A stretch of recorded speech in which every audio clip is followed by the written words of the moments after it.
I love people like Melanie and Edwin, people that see a problem and do everything they can within their power to fix it. And because of their hard work, their dedication to conservation, hopefully many more salmon are going to be swimming in healthy rivers for a long while yet. Now, of course, I'm here at Haddon Hall in Derbyshire. It is an incredible rewilding estate, formerly a medieval deer park, but the work that's being done to restore and regenerate here is really, really interesting. The house is one of the oldest houses in the country. It looks more like a castle to me. It's very ethereal, very fairy tale. And yesterday we were looking at the habitats, we were looking at the woodland, the grassland, but now we're really interested in the house itself. Well, not so much the architecture, although it is beautiful, but the animals that living in the gaps, the eaves, the roofs that make it home. Now, up above me, you may hear them. If you've got a keen eye, you might be able to spot them as well. There are swallows and house martins darting above, and they're nesting all over the place. I think I counted at least 30 nests earlier on. And the way to tell these birds apart is, of course, swallows have that dark reddish throat, that dark head, pale body. They've got a long forked tail in comparison to a house martin as well. House martins have that white bib, very different, and a slightly shorter forked tail. And they nest, the house martins, in slightly more enclosed mud nests. Takes about 3 weeks for them to build each individual nest, which is quite amazing. 3,000 different mud pellets to build it all up. Remarkable animals, but sadly such a severe decline, 44% loss in the last 30 years, which is why these homes are so important, where there are gaps for them to nest. And modern housing, which Yolo referenced earlier, is using PVC, this material which these nests really struggle to grip onto, one of the reasons why they're declining. And that's why having houses like this, these old estates, as well as habitats surrounding, filled with insects, are critical not only for our birds, but some of our favourite flying mammals as well. And if you remember last night, I went on the most epic bat spectacle ever. I had no idea what was in store, and just through that door, I had the experience of a lifetime.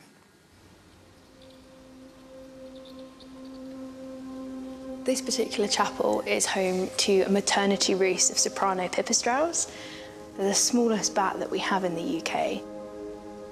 I think there's only a couple around here at the moment. I feel like it's the calm before the storm. I feel like they're all about to emerge. They're coming out of this corner, I think.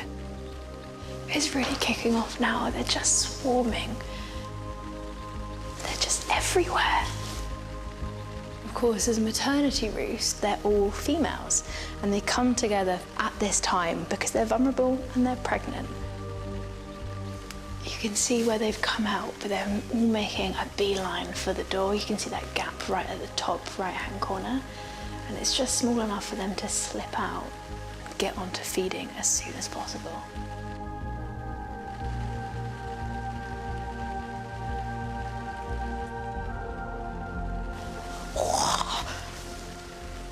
It's like a centimetre from my forehead. They're still coming out. How many are there? Oh, I got pooed on. Yes. Badge of honour.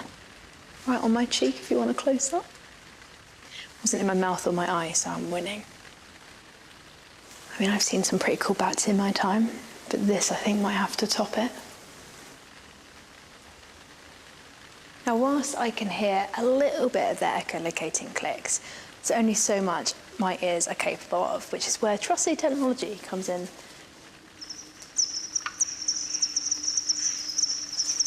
Those clicks that you can hear is the echolocation.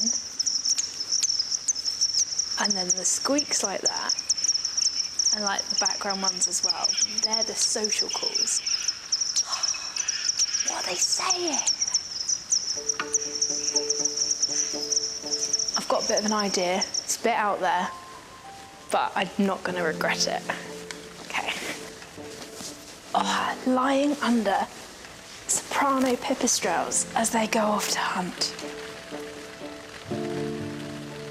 I can feel the wind over my face. Oh, it doesn't get much better than this. This might be me for the rest of the night.